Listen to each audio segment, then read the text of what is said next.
So at long last, finally I got to play For Honor. I signed up for this game when the very first beta sign-ups went up, and the last three haven't had a single word. But finally, for the last one before the release, 2 weeks before release, I finally got into it. And I guess I'll talk a little bit about this, similar to what I did when I played The Division. Almost like I'm some kind of Ubisoft shill. So obviously, by the watermark at the bottom right, you can see it was beta content. And you can probably tell by the little hitch, we'll call it, at the beginning of the match. Those were somewhat common, but that's just a artifact of the terrible decision to make it peer-to-peer, which is a shame, but oh well, you win some, you lose some.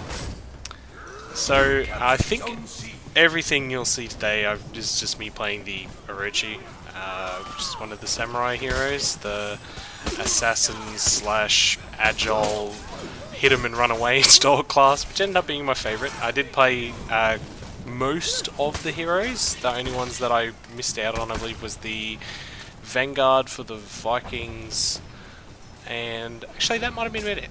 So I got fairly well rounded, but the Nobushi and Orochi were my favourite, followed by the Conqueror, mostly because he had the most incredible metal hat out of everyone.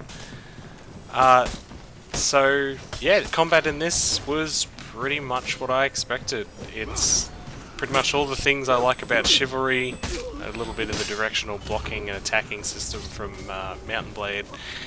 The type of thing that's fairly easy to get a bit of a hang of it, but if you do a little bit of research, watch some videos in the tutorials, do all the training and that kind of thing, it can make a huge difference. I didn't know how to properly parry or what half my moves were until the last day, which is arguably the worst and best time to learn how to do these things. But if you have a bit of an idea of what you're doing, it is perfectly feasible to at least hold off two enemies until friendship arrives. Sometimes you can actually get some kills, but didn't tend to rely on it because I wasn't that good. During the beta, they didn't have the full roster of maps available. They had 3, unsurprisingly, 1 for each faction. This one is obviously the Viking one during the day. There's also a nighttime version where it's a bit snowy, which is kind of neat. There is the Sanctuary Bridge, which is the samurai themed one, which is a bridge. The capture zones are lined up diagonally. There's only 3 on any of the maps, and the final one was actually the one that I played almost constantly the first day that I played this, the night themed one, which is like a cathedral with some ruins from being assaulted, that kind of thing. Good layout for all of them, which for this kind of game, it lives and dies by its map design, I think. As you look around, you'll notice there's a couple little points where you can kick people off the map, or in this map's particular setup, there's also a pit full of spikes that you can kick people into. Most satisfying murders that I've had in a video game in a long time.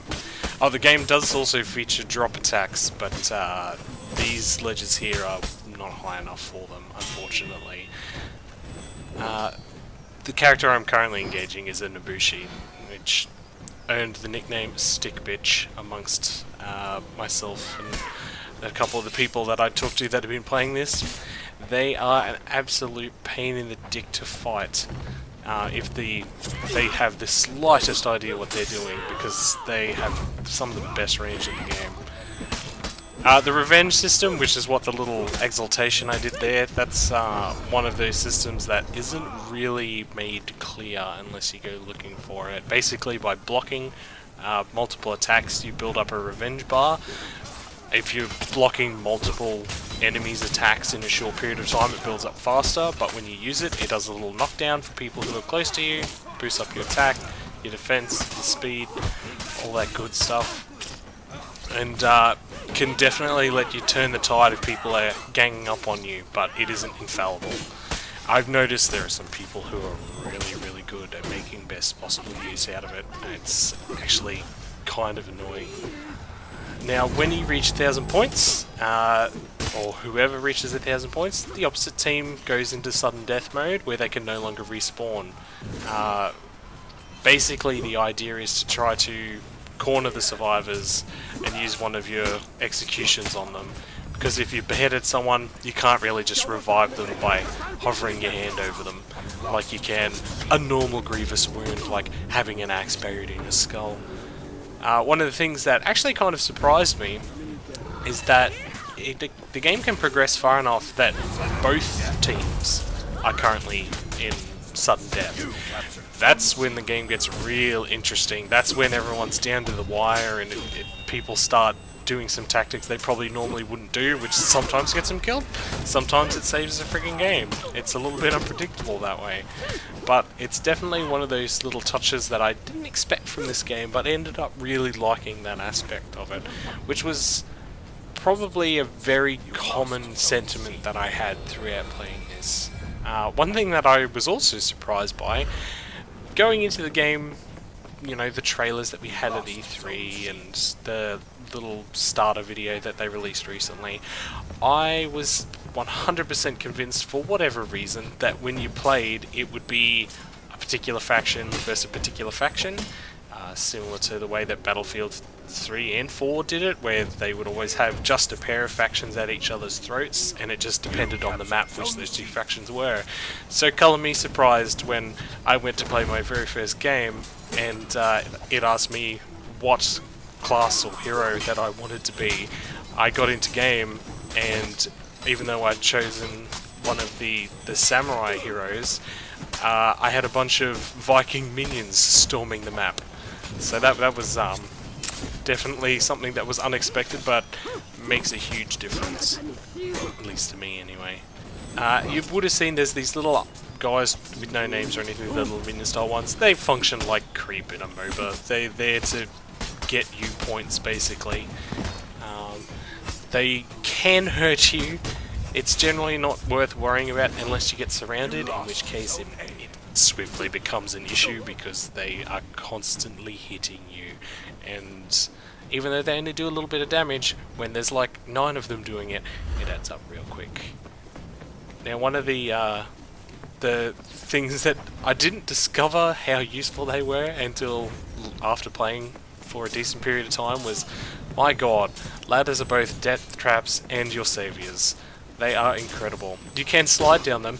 Didn't realise that until like 3 hours into my last day of playing, but definitely changed the way that I played after that.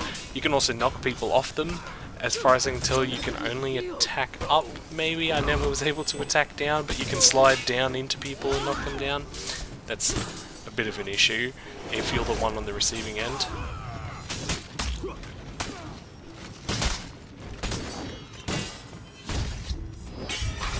And there I was just typing into the chat like an idiot madman.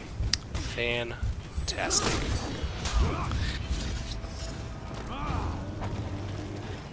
Oh yeah, last day I realised that if I held forwards and mashed one of the emotes that it kind of looked like I was throwing birdseed everywhere.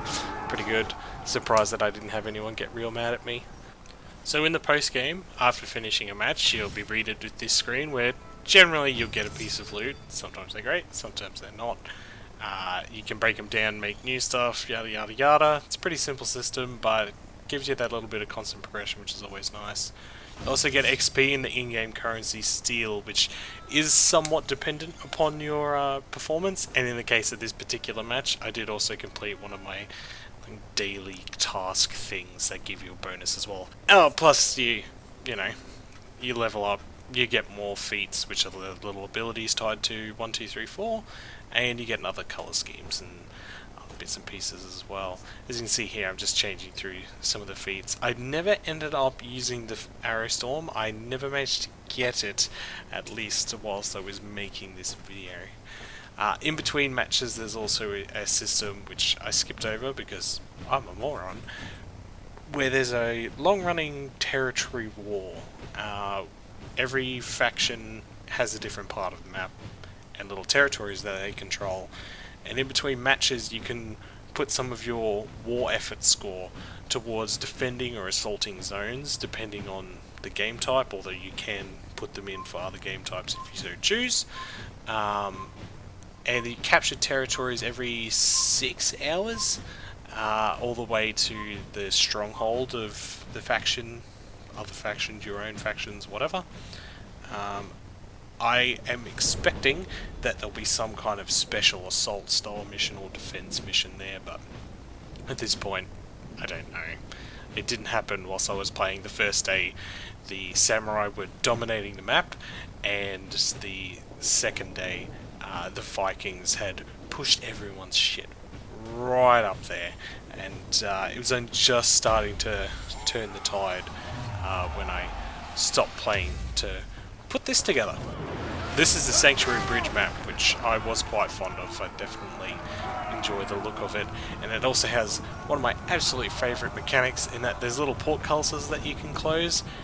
You can drop them on enemies and kill them. It gets you a hell of a lot of renown, XP, whatever you want to call it. Generally means that you get your first ability if you manage to pull one off. Unfortunately, I like to camp them, and players are less stupid than bots, so didn't really get real far with that. Now, one of the most impressive things for this game for me, which I know was a major focus just from seeing videos where they'd spoken to the developers, especially that dude with the beard and cane, who probably threw his name up on the screen there somewhere. Animation quality in this is absolutely phenomenal. It was so rare that I saw anything that looked awkward. Everything flows really well. There's lots of great transfers from one animation to another.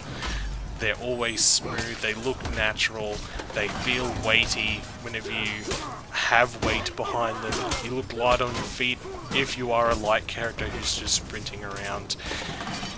Something like this, where you're just butchering the little minions, looks great, has its own little unique animation set as you just dance between them and just instantly kill them. Oh, what more could a man want? Another thing with the Dominion game type, which is what this game type was, you could capture those zones, the non-central zones. Capturing them is where you go to heal. If you capture one and return to a controlled one, it will heal you. So in the case of this style character, where I was always hitting people and then running away, I always really needed to have that ANC point available, so that after someone with a much bigger weapon than me hit me with their big stick, that I could run away like a coward, heal, and then stab them in the back through shurikens or shoot them in the back with a bow, all that kind of stuff. Anyway guys, thanks for watching the video. I really enjoyed playing through a bit of For Honor as a sneak peek, just to justify my purchase a little bit better. Definitely looking forward to playing a bit more of it in the future. So, thought I'd just leave it with this last little scene of one of those examples of when both teams break, and how things can go from bad to worse for either side in no time at all.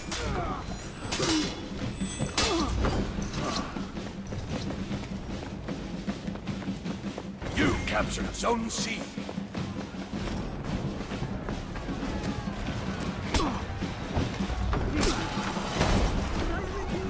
You lost Zone C.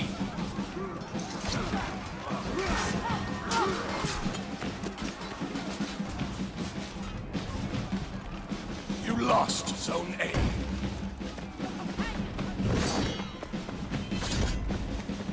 You captured Zone C.